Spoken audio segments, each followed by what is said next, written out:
প্রিয় বন্ধুগণ, এক বাক্যে জবাব দিয়ে বলতে হবে, হেদায়েত দেওয়ার মালিককে।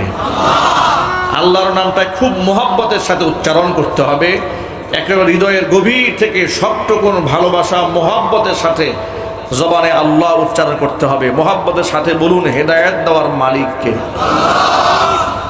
সেই মহান রবের দরবারে প্রার্থনা করছি, মিনতি করছি, মহান রব যেন আজকের মাহফিলের ওসিলায়, কোরআন সুন্নাহর বিশুদ্ধ আলোচনার ওসিলায় আল্লাহ পাক যেন আমাদের সকলকে পরিপূর্ণ হেদায়েত দান করেন।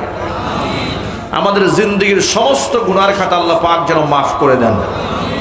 এই মাহফিলের আয়োজনগুলো কেন করা হয়?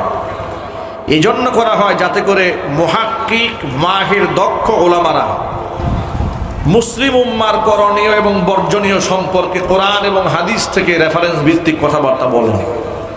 কথা বলে না, ঠিক কিনা? এটা হচ্ছে মাহফিলের মৌলিক উদ্দেশ্য।